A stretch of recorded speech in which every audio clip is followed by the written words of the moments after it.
I'm very happy to have today Mr. Manoj Agarwal. He's the founder of Agarwal Estates. What was the path which opened for you? I started comparing the quality of realtor we have in India and the US. There was a huge gap. Initial couple of years, you thought that probably this is not the industry and you would want to move away. You've been saying buyer experience, buyer feedback. You seem to be very buyer centric. Coming for the buyer from that perspective, what do you want to say to that? Seller is the key. Inventory is the key. How do you evaluate, monitor?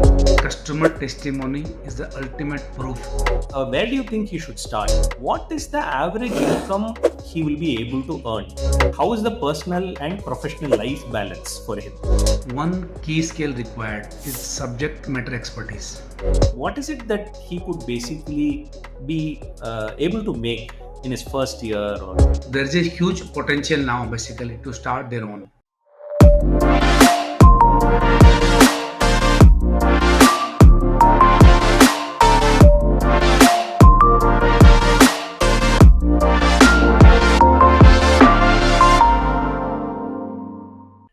welcome to Realiti.club podcast, where we dive deep into the journey of successful regional realtors from around the globe. I'm your host, Arun CR. We'll explore the inspiring stories, pivotal decisions, and remarkable qualities that have propelled our guests to success in the real estate industry. Whether you are a seasoned pro or just started out, join us as we uncover valuable insights and lessons learned from those who have navigated the path to success. This is Reality Club, where realtors come to share, inspire, and elevate. I'm very happy to have today Mr. Manoj Agarwal from Bengaluru, Karnataka. He's the founder of Agarwal Estates. After investing 2 decades in the IT industry with brands like Cisco, HP, Dell in the US, he ventured as a reality pruner in 2012. In 2016, he was awarded as the 25 most promising real estate consultant by Consultant Review. In 2017, most prominent consultant by Silicon India. In 2018, 20 path breaking brands to watch out for, and 10 most valuable real estate solution provider by Insight Success. And even today, he was recognized as one of the leading realtor in the AGM of all brokers club in Bangalore. I'm very, very happy. And let's hear from Manoj. Yes, Manoj. Thank you, Arun, for inviting me for this podcast. I feel I am honored regarding getting those recognitions and all those rewards. I would always say I'm thankful to all my customers, right? And my team. And with those the story, we're able to achieve it. Regarding my background, by qualification, I'm a computer graduate and I was in the IT industry for 20 years. I have been a global traveler for the same reason. I stayed in US for more than a decade. And after coming back to India, I started real estate business. And the main reason of starting this business was when I came to India and I started comparing the quality of realtor we have in India and the US. There was a huge gap. And literally, I also suffered basically, right? Because of lack of transparency, lack of knowledge, right? This industry is not structured, was not structured at that point of time, right? Now, in last 10, 11 years, the change which I have seen, a lot of qualified people have come to this real estate industry now. So the quality of service level has gone way up in India now compared to what it was ago in 2012. When did you And actually, sometime sorry, when did you actually get, what age did you get into real estate? at the age of 42 year. 42. When people start thinking of their retirement, you venture into something new. That is something that Actually, itself seems to be a step. actually, to tell you the truth, that was a retirement plan. So Oh, what happened? I was fed up with my corporate job because of corporate politics, and then I thought, why I'm working basically, right? So I said, okay, I won't work. And then this industry come into my mind, ki why not real estate basically, right? So where we can I had an opportunity to make a huge difference, Fantastic. right? Because of my professional background, right? The things which I've learned in US and the service delivery excellence which I can bring on the table. At at 42, I'm sure you thought this as a retirement option, right? And you got into it. We 10-year older. I'm asking very carefully that at 42, when you actually thinking this is a retirement, and now will you even take the decision as a retirement? So things have changed completely. So when I started real estate, it was more of a time pass actually, to tell the truth. कि ठीक है, nothing is there, कुछ करते हैं. But after 2 3 years of working very closely with the customer, the kind of support and I love I got from the customer, from friends and family, right? So now I'm into like deep dive into it. Only thing I repent now, that why I did not took this retirement way early. Yeah, okay. Why I did not quit my job, right? Wow. I could have done it 20, 30, 40 years back. But it's never too late in life, right? Jab jago tabi savera. Absolutely, absolutely. What was the biggest challenge? Because with a lot of you, you said you came in as a thinking as a time pass. I want you to go back to your 42-year-old, younger, 10-year younger, and things like that, and tell me, like you today, you I mean that day you were actually thinking that it's a time pass. You got into it. When was the reality check? What was the point? Can you recall the memory and something which you could share where literally it was a turning point for you? So what was happening? I was working from home for the first 2 years, and it was more of a one-man army. And then a lot of my friends started my customer, right? He take your office, take your office. And I should tell them, look, this is my retirement plan. So no, if I take your office, my cost will go up. I have to build a team. I don't want to get into all those things, right? But I don't know how it happened, to tell you the truth, right? It just happened. I was walking and I found this office space. Owner was there, right there. I took, okay, I took it. And after that, rest is history basically. And then my wife, my daughter, team, everything keep on happening. They're saying that once you start on the path, people with the right intention, correct, then automatically load of people, they get join in your journey. So today in my team, we have a doctor, we have a people from media background, IT background, MBA graduate, right? Different walk of life. Only one of my employee comes from real estate background. Rest others are different background. Fantastic. So, was I mean this is uh, inspiring, but I really want to understand. There'll be some lows during early days, right? As you said, probably you said you wanted to be an individual. You thought probably a couple of deals could make you retire or things like that. But somewhere you took up the office, which means before taking office, there would be some mental pressure or which you would have at least individually gone through, right? After taking office, when did you actually started building a team? Because building team comes only when you see some sort of a success, some sort of a path opening up, right? And that is one first question. And as you explained that, I would also want you to tell me as to in real estate, what did you start with? Primary, secondary, rental, retail? What was it which you started then? And what was the path which opened for you? So basically, idea was to start with rental first. I used to stay in a very large community called Purva Rivera with 800 apartments, and pretty much everybody knew me there, and I knew all of them as well, right?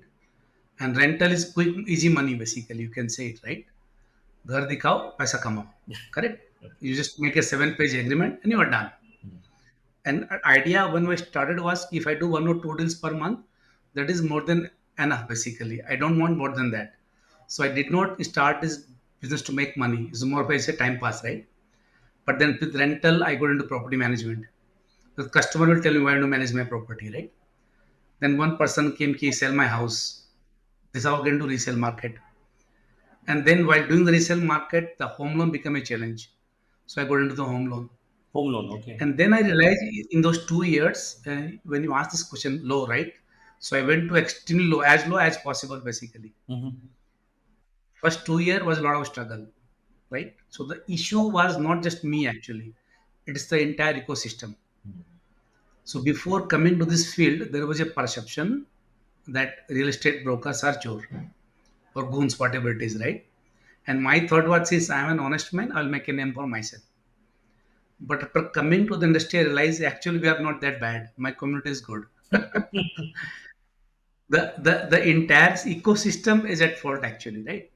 You talk about buyer, you talk about seller, right? So everybody, like professionals, everybody have their own share of contribution in making the system run without naming in particular, right? So the low part was that only mentally, okay, I'm giving my best effort, doing everything honestly, the best possible service delivery one can give, I'm giving, right? Why my payment is getting delayed, right? Why customer walk up at the last moment? Ki, what did you do? Nothing. You didn't just show us a house, right? So a couple of years, I was like really, really, really fed up from that perspective. The joy was I was able to make a difference, right? The home loan which should take 2 months, I was able to close in 1 week. Resale deal was closing in 4 months, I was able to do in 1 month, right? So I could see because of my US experience, my IT experience, my project management certification, my Six Sigma quality experience, right? All those things help me to streamline the entire operations. We call it service excellence, right? So then I started documenting it, and I was pretty sure it cannot go below this basically. The only thing is go, I can go up only. That's how I took the office and start building the team, and rest is the history basically. Now we have around 47 employees, Wow. Were and this year we're targeting 100 employees. were there days in that initial couple of years you thought that probably this is not the industry and you would want to move away?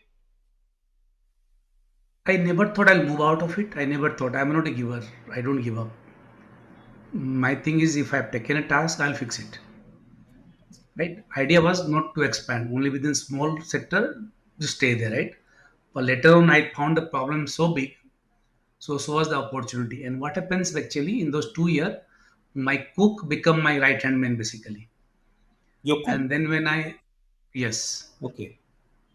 Okay. So then I thought I can make a difference in people like him basically, right? He can learn real estate and then he can grow. So, and then we started hiring a lot of women employees, those who work from home, right? And in our community also, there's a tendency if you're a female, the parents doesn't want you to work, Yeah. correct? So we start hiring people who work from home. So one of my team member, her name is Isha. She's based out of Lucknow Okay. from last 10 years. So Mhm. right now she's the head of my sales team. Wow. So if so fresh MBA graduate starting in the real estate, first job, work from home out of Lucknow for Bangalore office. So right now 60% plus employees are women and half of them work from home across India Wow. for Bangalore office. So that change which I brought, right? So this is a feel good factor, right? And the customer feedback, those who keep on Manoj, you're doing an awesome job, right? So then see once customers start appreciating, loving you, right? And say one more thing I realized what happened to 2, 3 window. If there's a housewarming party, I am the only person who is not relative to the family who's been invited. Okay. So that's a lot of love from the customer, right? Absolutely. Absolutely. If they invite you. So right. So those things give it. Then my daughter, my wife, they will get a lot of respect from the association, right? From society. Ki log, your papa is doing fabulous job, right? And then we keep on growing basically from there. This is very from the initial conversation, whatever you've started, you've been saying buyer experience, uh, taught me buyer feedback. You seem to be very buyer centric, right? But this is coming to me because I've been interviewing at least few people now. One thing came across very solid from them and their initial days was everybody went behind the seller, and they were going behind almost there was somebody who said they would even from Monday to Friday each day they would travel few hundred kilometers to collect real-time information and things like that, right? So for your buyer centricity, how are you able to give this real-time information, whether it is available today or not? Because that seemed to be a problem which I saw at least when I was interacting, was a common point of issue. And even that disrespect for the broker or mistrust, I would say, was coming for the buyer from that perspective. Uh, what do you want to say to that? See, in real estate business, and I teach this to my employee also, seller is the king. Inventory is the king, right? If you open a grocery store, you can buy rice from the market and sell it to the customer. Here you cannot buy the rice from the market, right? It has an inventory, it has to come from a seller. So most of the realtor, they typically try to manage a good relationship with the seller so that they can get inventory. And the approach becomes by default from seller centric.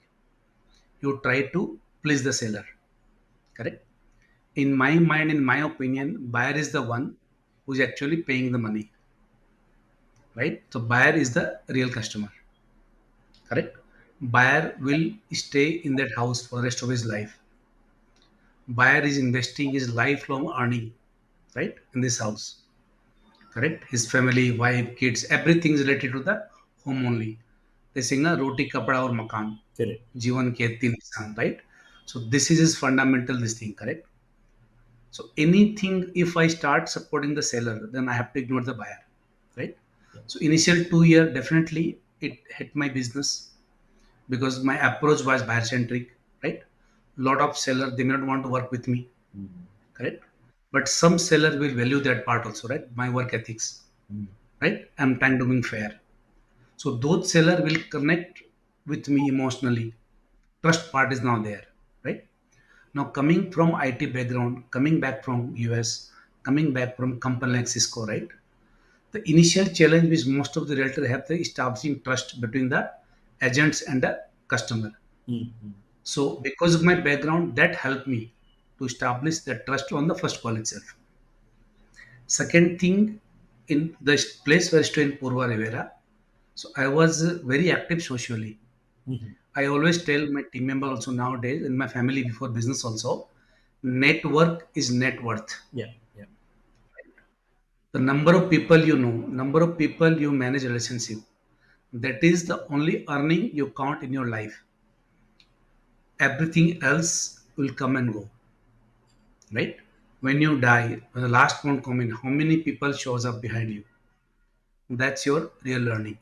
Whether you bring cheers to their house or bring shower on their eyes, right? That's what you are throughout the life. So those 2 year, then a lot of seller comes, buyer will become very happy with us, right? Now if today if you're a buyer, tomorrow will become seller also, no?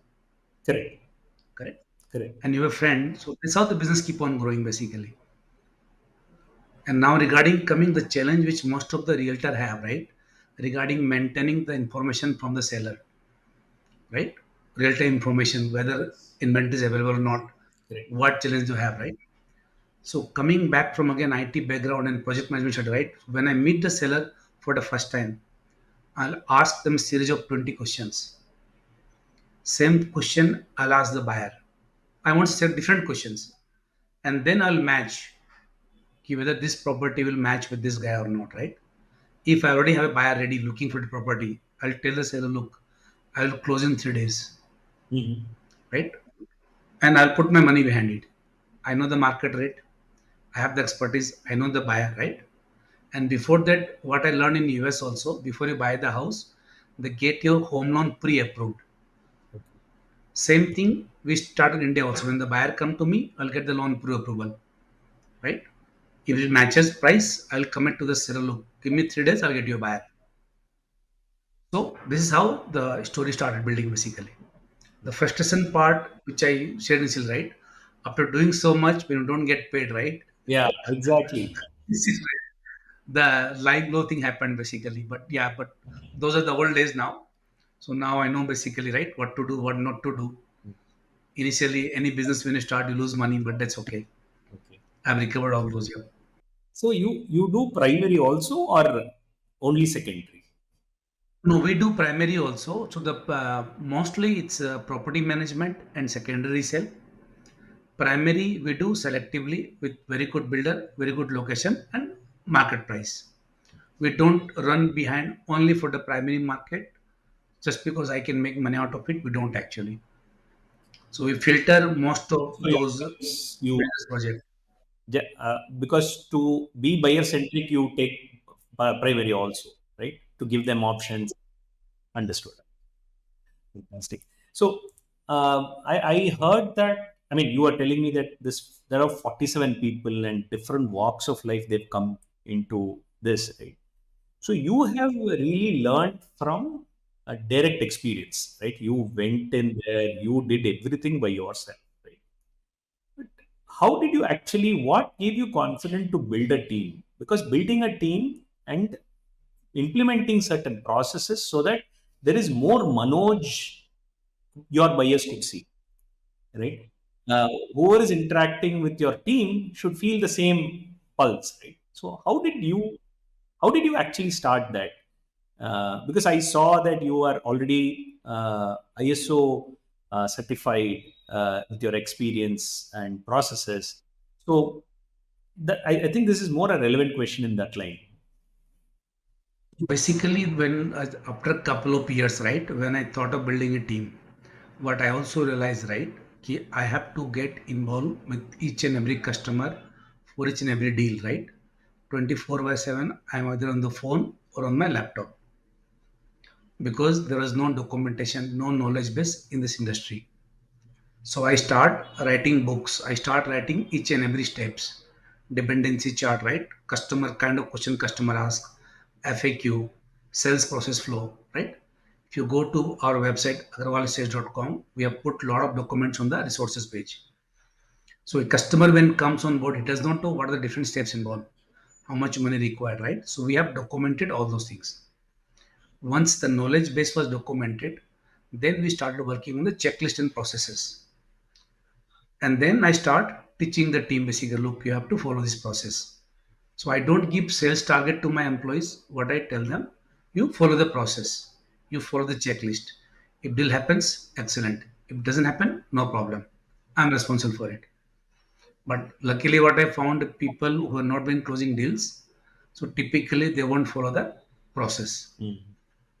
So now most of the team members are self-sufficient actually. Mhm. Mhm. See, if somebody is such a large workforce working from home, they have to be self-sufficient, Yeah, right? There is no one watching them. absolutely. So they follow the process, they get the reward, they are happy, I'm happy. And so is customer. Okay. There is two things which is popping. One is that you have put in your checklist processes, you have trained them. Uh, how do you make your workforce younger? Because it has to be foot on the soldier also, right? How is it possible that you have, I mean, almost 60% of them remote working? How do you ensure that they are actually doing that work on the ground? Uh, how do you know that there is progress and how do you evaluate, monitor? So basically, I always say customer testimony is the ultimate proof of your service excellence. At the end of the closure, if customer is writing an email on a public platform on your behalf, that means you have done a fabulous job, right? I don't have to monitor what you have done, how you have done, correct?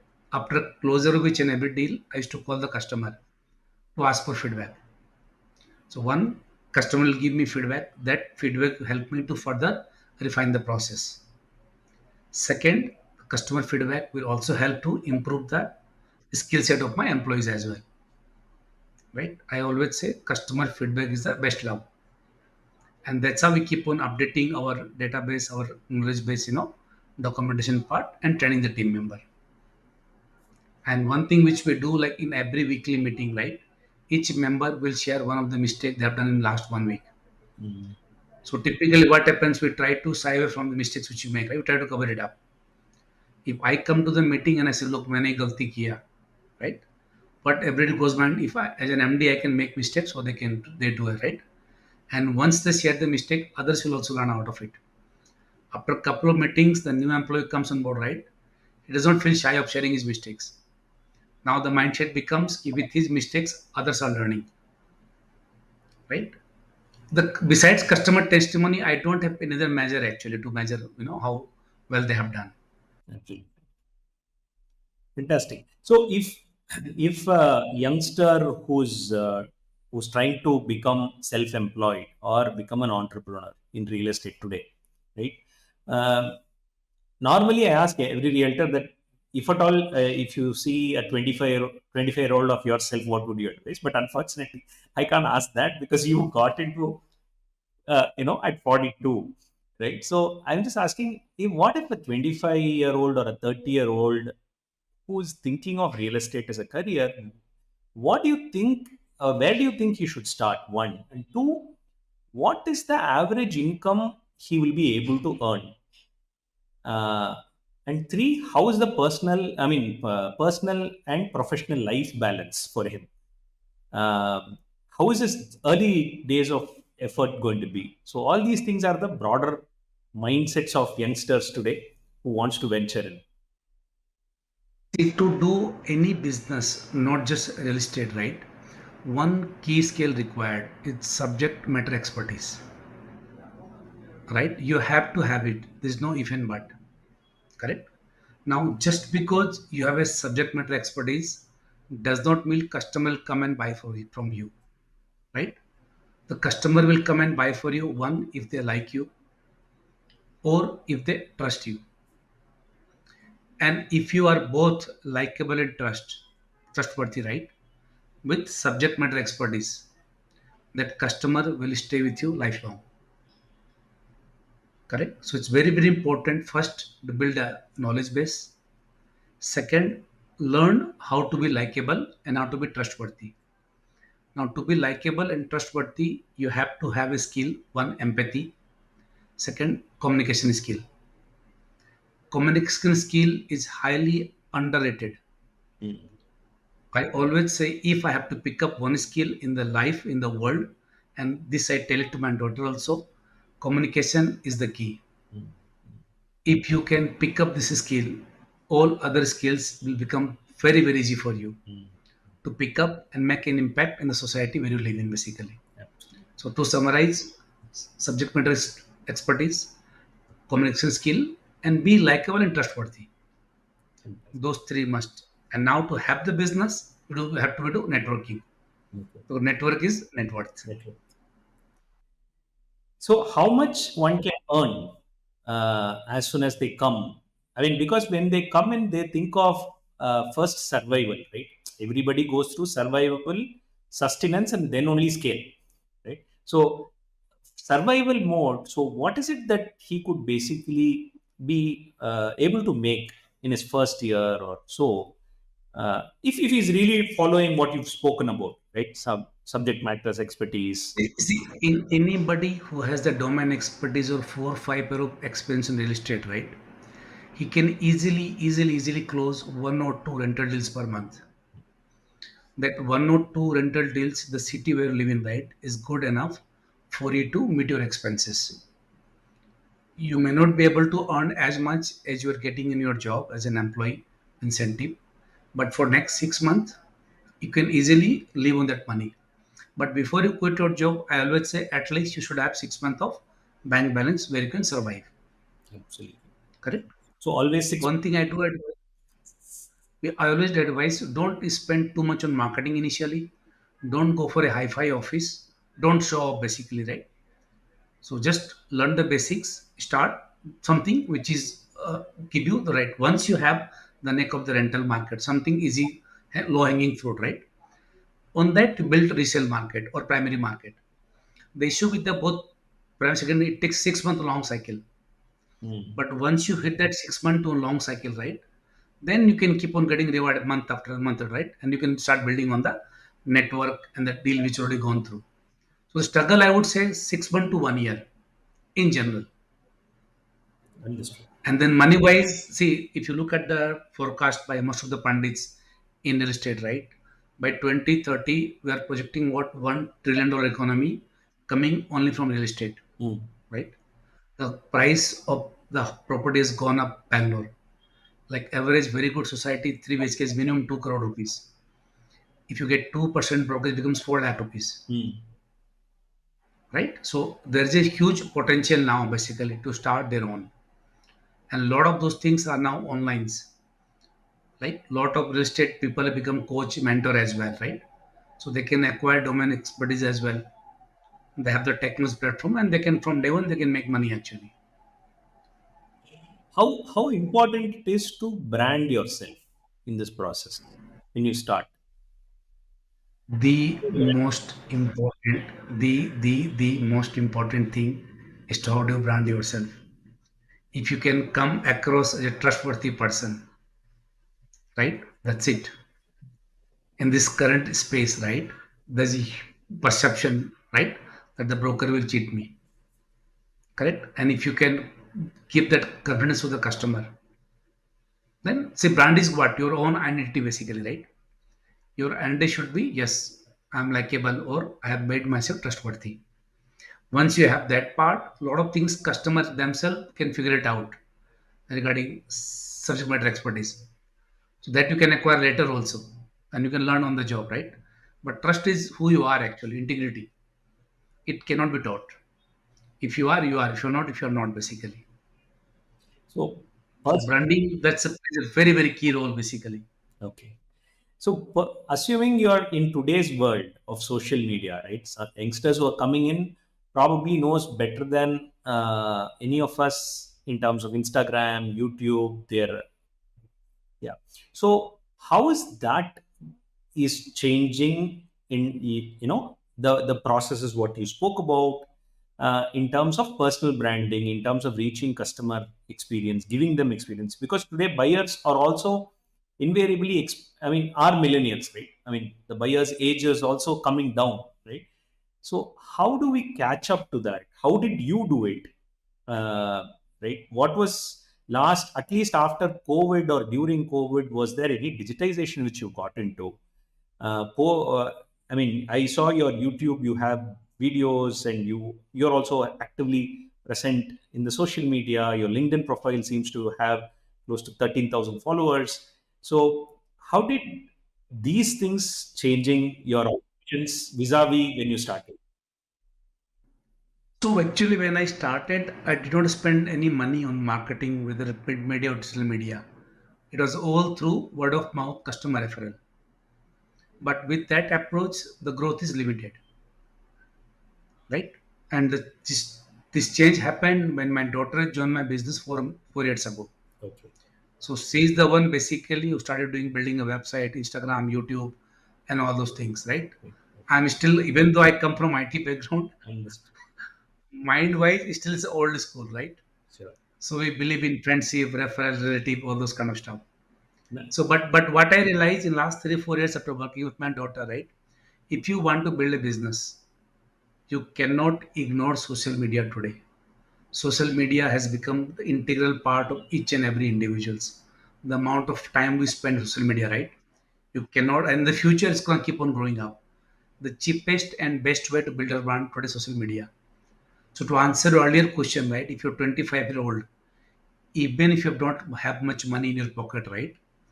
Just because social media, right? You can start your business on day one, and you can make money basically, yeah, because of the platform which you are getting at a much lower price. Because But today, see, because today, if you see, please. whatever, at least our audience, in the when customers, they tend to trust people on online more than people who have put in 15, 26, 25 years. As long as you're able to come in their reels frequently, which means you're more trustworthy, then is that not I mean, how do you think? Because the amount of years or effort, process, the ISOs, training, what you have gone through, vis-a-vis, I see in at least in 5 6 years, last 5 6 years, there is a huge surge in terms of people start trusting. People put out reels and things like that, right? So, what's the shift? I mean, is it for good? I mean, it's inevitable. I know that, but what's your thoughts? No, my thought is quite different actually. What I read in the media, I see you cannot download rice from the Google, no matter how smart Google can be. You have to earn and farm the land basically, right, to get roti. Social media marketing is a good, it's a good tool for marketing yourself. So this will bring customer to your door. But at the end of the day, you have to deliver to the customer, right? And the good part is you can get a customer easily. Again, the bad part is the customer is equally fast enough, right? To go back and put review about you on social media, right? Yes. I went there, blah blah blah blah blah happened. Correct. Correct. So, but the thing is the difficulty any in business to get the customer on the door. So Absolutely. social media is solving that problem, but you have to deliver excellence. Otherwise, you will wipe away from the market. And otherwise, it's very difficult to come back. Once in social media, reputation is hurt, right? It's difficult to come back. And one more thing, I just like if you look at Uber, like low cost items, Yeah. low cost item you can rely on the technology Hmm. to execute to pay, right? Zomato, Swiggy, Uber, Ola, right? But if the stakes are very high, like buying a house, you won't rely purely on the social Absolutely. media or the technology. You need human interaction, Absolutely. right? And no matter how dumb or smart you are, right, as a human, you will always figure out when you talk to somebody, should I trust this person or no? Absolutely. Absolutely. Correct? So when human happens, they'll move. And it's a lifelong relationship when you talk in person. With social media, it's more of a transaction, Absolutely. right? It was a play to do business with you, blah, blah, blah. Okay, bye, bye, bye, done, right? He won't see you, you won't see him, correct? But when you meet in person, right, help him to get a walk with him, help him finding a house. The relationship is lifelong. Absolutely. And we have a concept called customer for life. Mm. So what we do, we save their anniversary date, right? Once in a while, we'll call them, correct? We invite them in our, annual function. Thank you for these things, and that's how you can build relationship with the customer, basically, and that helps in marketing as well. Fantastic. No, this is a very very different take, and I understand now how young you are with already your next generation working on the last 2 3 years. Uh, this is a fantastic conversation. I mean, uh, one last thing is, how do you manage your personal professional life? Because people come to you. This I ask common, right? This question, customers, and you are very customer centric, you are passionate about your customers, which means all your festivals, all your Saturday Sundays, you're going to be passionate about it. I'm not denying, right? But your weekends are off, and beyond that, you've also brought your family into your business, which means all 24 bar 7 365 days, uh, at least I could imagine that you're going to eat, sleep, breathe your business. So, how do you take breaks? Is there even a possibility of breaks and vacations? So basically, when I came to India, and before I left India, right, in 1998, I was a workaholic. I would work 16 hours a day, including Saturday Sunday. Idea was to work hard, learn, and earn, right? And when I came back to India after 10 years, same thing, story with my colleagues in peer. But later part, what I realized, right? Working hard 1 year, 2 years is good enough. Maybe 3, 4 years, right? Or when you start your business, maybe first couple of years, right? After that, if you keep on continue to work hard, it won't help you actually. So we have a policy in the company, in the office, right? From day one, Mhm. you cannot work for more than 8 hours a day. Mhm. The moment you clock your 8 hours, you are supposed to leave the office. Mhm. If you're still continuing office, you come and meet me. Ki, what are you doing for last 8 hours? Mm. So that you could not finish your work on those 8 hours, right? So I strongly believe in work-life balance. If you call my phone at 9:07 p.m., my phone will be switched off. My phone is switched off from 9:06 p.m. till 7 a.m. in the morning. So no matter who calls, it's switched off basically, right? Things can wait. Work-life balance is extremely important for your personal health as well and happiness of the family as well. Correct. So I take Sunday off. Both Saturday Sunday I cannot take off, right? And I take Wednesday off. So with the festival of those things, there are team we have picked. See, the good thing about India as a country, it's very diversified, right? You have Hindu, you have Muslim, you have Christian, you have this and that, right? Odia, all is right. If somebody's festival today, somebody's not there today, right? So like we have this Vishu on 14th April. Correct. I'm from Assam. We have View 14th April. Hmm. So I have few employee work from Assam. So I gave them holiday. Okay. Pure from Kerala, I gave them holiday. Other state they worked. And we keep on rotating basically. And I am a strong believer of work-life balance, no more than 8 hours. And how do I then make it happen? Business grow. You give them enough training, right? Enough processes. You can finish your job on time. One of the thing I always market about myself, okay, I'm a very highly productive person. That's how I was able to close the deals which took 4 months, right? When I started in 1 month. Hmm. Now we have a technology platform called Zero Chaos, where we further streamline the entire operations. Everything will be automated very soon. Now we can make the rental agreement in 2 minutes. Hmm. Hmm. Same rental agreement, right? Like then 2 minutes we'll buy the stamp paper also for you, print the agreement, go for digital signature, and all done. Hmm. When I start the business, it take 1 week. He will edit, seal it by tenant's name, owner's name, go to the stamp paper, take the printout, right? Get it signed 1 week. Now take 2 minutes. So we invested heavily in the process. There's no other way actually. Process, productivity, and people. Those three needs to be improved basically. How much RERA has impacted your business or real estate business per se? And for newbies, how much they need to understand about RERA? Getting registered in RERA, how important it is? I would say RERA is a boon for the entire country actually, not just real estate. Okay. And RERA law is helping everybody, buyer, supplier, builder, investors. Because now builder are bound to follow the process, how they spend the money, right? So they have to optimize their expenses, optimize the timeline, right? So knowingly, unknowingly, it is a big boon for the builder. Now me as a customer, right? It is helping me also, right? Now I know exactly what I'm getting into. I'm paying for what? What is my timeline? So that is help the real estate agent actually. If the project is approved, so our job becomes much less tedious now to explain to the customer. "Okay, this is what it is, right? It's not gonna change, For right? brokers, how is it going to help RERA? Earlier, there was a lot of confusion in terms of domain knowledge. Suppose the builder say 1600 square feet super build up area. Hmm. Buyer would ask us how much is the carpet area, Hmm. how much is the built up area, right?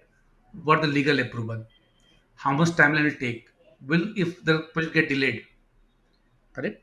So now all those things are documented by the builder RERA approval, right? Hmm. And if you go to the RERA website, builder has to post each and every detail on their website. Yeah. Yeah. So RERA has made our life much more easier now. Understood. Understood. Super. RERA registration, how much is it in Bangalore? In Bangalore, if you register as an individual, then it's 25,000 rupees for 5 years. If you register yourself as a private limited company or entrepreneur, then it's 2 lakh rupees for 5 years. Yes. Understood. But this is only for the city of Bangalore. So it's not a statewide license basically. Oh, okay. Was it? Okay. Then for other districts, they have to go get separately, is it? So their fees might be a little lower basically. Oh, okay. I don't know. Understood. Understood. Understood. But we are trying to to work with the central government to have only one RERA approval for the entire country basically, right? Why we have to take multiple licenses? Absolutely, absolutely, you're right. I mean, this was also one of our topic in one of our podcasts where we were also saying that the IDs given for a project and for a broker has to get consistent across the country and also uniform, right? Because otherwise, for every state, if a broker has to go get a license, that's not going to really allow the broker to be pan India, right? So, very, very nice. One more thing, RERA may come out soon, some kind of a certification program Mhm. for the realtor. So it is already started in Maharashtra, Yeah. and I'm hoping it will be replicated across the country. In US, any realtor will have to have the license before they call themselves a realtor, right? So those things has to be started in India as well, and I'm pretty sure it will. It will. Okay. Fantastic. It was very, very happy to know a process man in real estate. To be frank, today I've not met a person in real estate. To be frank, genuinely, in my span of years, where people have not spoken at this length in terms of processes. Even developers, I don't think most of the developers, many developers, I would say, have not focused on processes, buyer centric aspects. Even builder offices, I do not know whether they even think so much in terms of buyer processes. I'm very happy to have met you and known all of these, Manoj. This is really, really great. And I wish Agarwal Real Estate go much bigger, better, and be the number one player in Bangalore, and probably serve many thousands of buyers to come. Lot more stories looking forward. So I will just take 30 more seconds. I am thankful to all my customers, my family, my friends, and especially my team members. Now I call them extended family of Agarwal Estates. Right? So in February this year in Mumbai, we were awarded with Economic Times Realty's Broker of the Year basically. So this process and whatever not only helping my customer, it is helping me to get a lot of recognition as well basically.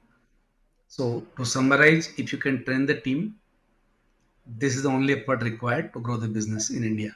Fantastic. And that is unfortunately right now the most difficult task. I also wish, just like the West, similar to Century 21 and Keller Williams, I would say, Agarwal Real Estate should become a brand where I look forward to see a lot more agents come and take up your brand franchise and move towards the future.